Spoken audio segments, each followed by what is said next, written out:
पे। और आज की इस वीडियो में हम टेंसेस की एक सीरीज को स्टार्ट करने लगे हैं और इंशाल्लाह हम यानी कि हर टेंस के ऊपर एक वीडियो बनाएंगे, डिटेल में टेंसेस को डिस्कस करेंगे। आपने नॉलेज टीवी को सब्सक्राइब करना है, वीडियोस को लाइक करना है।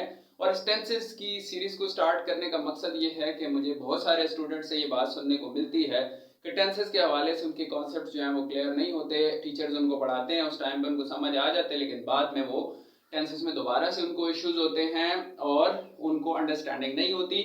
और उसकी एक बड़ी वजह ये भी है कि वो उसके बाद सीखने के बाद उसको प्रैक्टिस नहीं करते। तो प्रैक्टिस आपने लाजमी करनी है। मेरी कोशिश होगी कि इन वीडियोस के अंदर आपको टेंसेस ऐसे अंदाज में पढ़ाए जाएं कि ये लास्ट टाइम हो आपको टेंसेस सीखने का, इसके बाद आपको टेंसेस सीखने ना पड़े और आपको इजीली यानी कि टेंसेस के जितने भी कॉन्सेप्ट्स हैं वो आपके माइंड में आ जाएं और आप उनको जो है वो रिट्रीव कर सकें बाद में और उनको यूज कर सकें अपनी प्रैक्टिकल इंग्लिश के अंदर। चलिए चलते हैं, सीखते हैं टेंसेस क्या होते हैं, टेंसेस की कितनी टाइप्स हैं, टेंसेस की सब कैटेगरीज कितनी हैं और इसके अलावा के कौन कौन से टेंसेस के अंदर क्या क्या बात होती है, जनरली हम बात करते हैं। और इसके अलावा हम प्रेजेंट इंडेफिनिट को भी डिस्कस करते हैं। टेंसेस बेसिकली हमारे पास, टेंस बेसिकली कहते हैं जमाने को, ठीक है। टेंसेस तीन हैं या जमाने तीन हैं, जैसे कि एक गुजरा हुआ जमाना जिसे हम माजी कहते हैं, एक है मौजूदा जमाना जिसे हम प्रेजेंट कहते हैं और एक आने वाला दौर जिसे हम फ्यूचर कहते हैं, ठीक है। तो इन्हीं को ही इंग्लिश में टेंसेस कहा जाता है।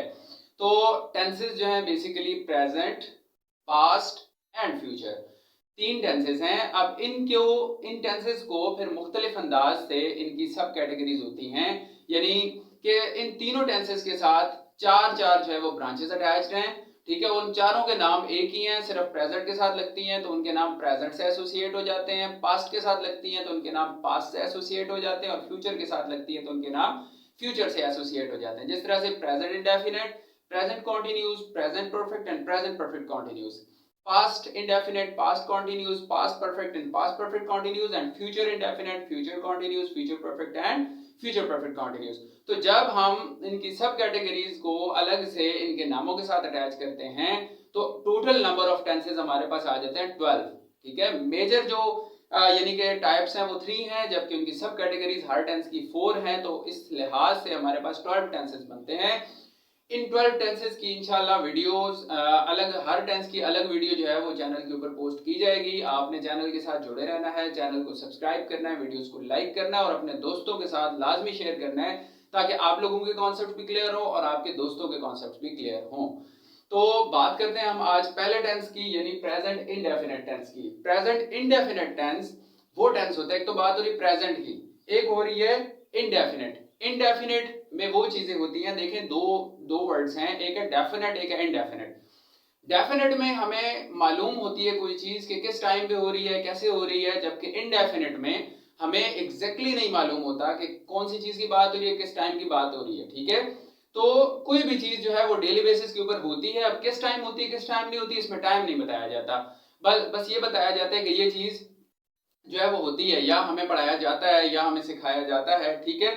उर्दू में हम सिंपल सी जनरल सी अगर हम बात करें तो इसके जो जुमले होते हैं उर्दू में या सेंटेंसेस होते हैं उनके एंड में ता है, ती है या ते हैं आता है, ठीक है। जैसे मैं खाना खाता हूँ, मैं सोता हूँ, मैं जागता हूँ, इस लिहाज से इसके सेंटेंसेस बनते हैं। देखिए फॉर्म ऑफ वर्ब्स की अगर हम बात करें तो वर्ब्स की बेसिकली 4 जो है वो उसकी काइंड्स होती हैं या 4 जो है उसकी टाइप्स होती हैं वर्ब की, ठीक है। जैसा कि गो, वेंट, गॉन एंड गोइंग, ठीक है। एक प्रोग्रेसिव फॉर्म होती है जिसके साथ फर्स्ट फॉर्म के साथ हम आईएनजी यूज करते हैं और वो भी मुख्तलिफ टेंसेस के अंदर अप्लाई होती है।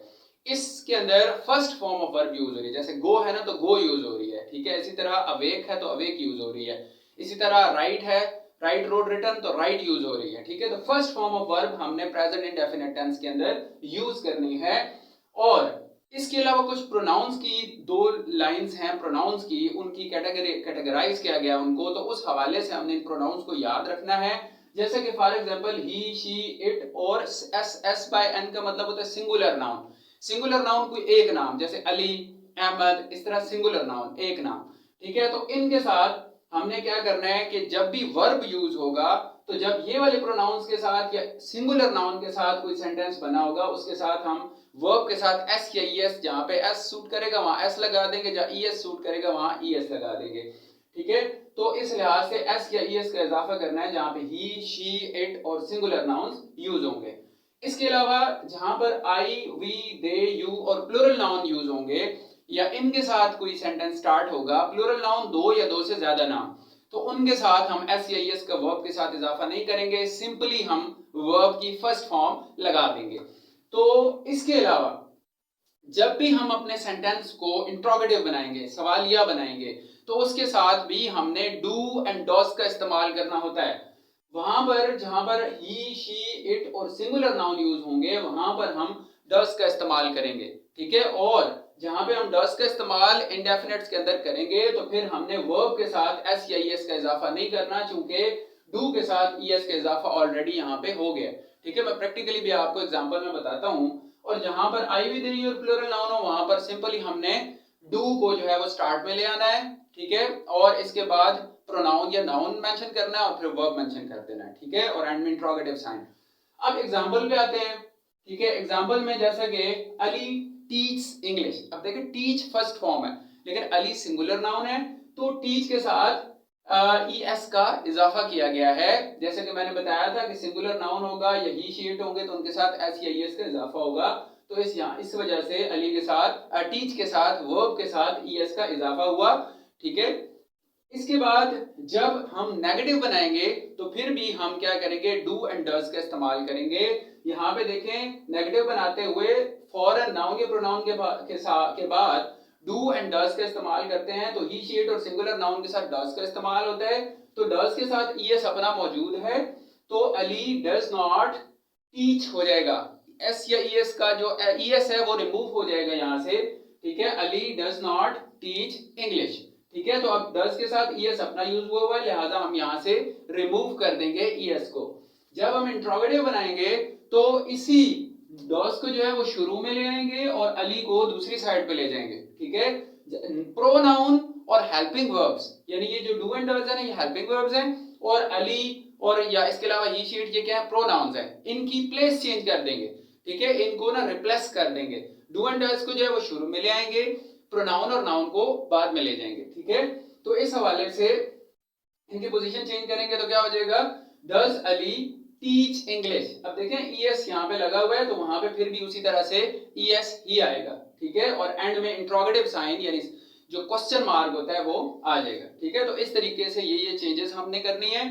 और अब मैंने एक और एग्जांपल दी, यानी कि दूसरी सीरीज से, जैसे आई, वी, दे, यू और प्लूरल नाउन वाली सीरीज है जिसमें हमने डू इस्तेमाल करना है, तो उसमें हम क्या करेंगे, दे का प्रोनाउन हमने यूज किया और इसके बाद फौरन गो लगा दिया, गोज नहीं करना। उसकी वजह यह है कि इसमें एस या एस का इजाफा आई, वी, दे, यू और प्लूरल नाउन में नहीं होता। इसके बाद इसको नेगेटिव बनाएंगे तो दे डू नॉट गो, ठीक है, डज नॉट अब नहीं होगा, डू नॉट होगा, क्योंकि इनके साथ आई, वी, दे, यू और प्लूरल नाउन के साथ डू का इस्तेमाल होता है, तो डू नॉट गो, फिर भी वर्ब के साथ एस या एस का इजाफा नहीं करना। और इंट्रोगेटिव बनाएंगे, दे को बाद में ले जाएंगे, डू को स्टार्ट में ले आएंगे, डू, दे, गो और एंड में इंट्रोगेटिव साइन, ठीक है। तो प्रेजेंट इंडेफिनिट के हवाले से आपका फिर भी कोई क्वेश्चन हो, अंडरस्टैंडिंग ना हुई हो, तो आप मुझे कमेंट सेक्शन में आगाह कर सकते हैं। और वीडियो के अंदर इंप्रूवमेंट लाने के लिए या नेक्स्ट वीडियोस के लिए आपकी जो सजेशंस है कमेंट सेक्शन में जरूर आगाह कीजिएगा। मेरे रिफई मोहम्मद की तरफ से नेक्स्ट वीडियो तक के लिए अल्लाह हाफिज़।